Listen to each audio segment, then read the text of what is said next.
Now, elsewhere, the US and China have agreed on plans for a deal for the ownership of TikTok's American operation. The US Treasury Secretary said a framework agreement had been reached as follows trade talks between both countries in Madrid. Well, the Chinese social media app was facing a ban in the US unless it could find a buyer for its operations in the country.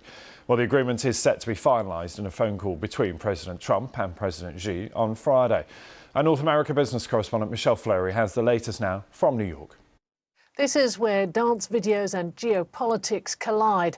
Now, speaking after the latest round of US-China trade talks in Madrid, US Treasury Secretary Scott Bessent said President Donald Trump and Chinese President Xi Jinping are expected to finalise a deal over TikTok when they speak together on Friday.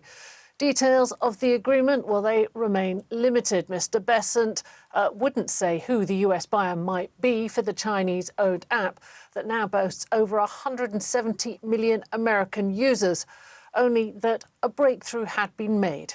The framework is for it to switch to US-controlled ownership. But again, I'm not going to get ahead of the leaders' call on Friday. We have a framework. They'll have to confirm the deal. Congress, backed by a Supreme Court ruling, set a January deadline requiring ByteDance, TikTok's Chinese parent company, to sell the platform or face a nationwide ban.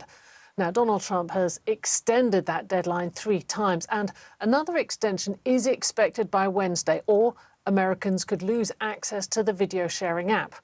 Since the saga began, well, Microsoft has expressed interest in acquiring TikTok, but that fell apart. Walmart and Oracle also came close to buying the video sharing platform's US arm.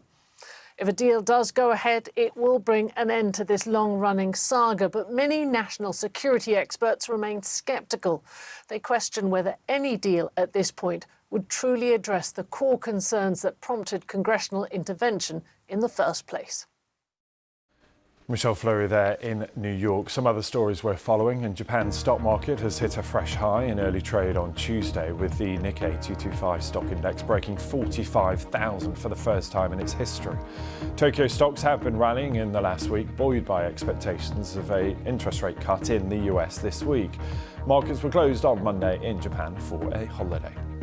And China has accused the US chipmaker Nvidia of breaking anti-monopoly laws. The news comes as China and the US are locked in trade talks in Madrid, with chips high on the agenda. The Chinese market regulator says it's initiated a preliminary probe into Nvidia's business practices. US Treasury Secretary Scott Bessent called it poor timing. More on all those stories for you. bbc.com/business is where you will find them. Of course, we will keep a close eye on any further announcements ahead of President Trump's state visit to the UK. But that is your business today. See you soon.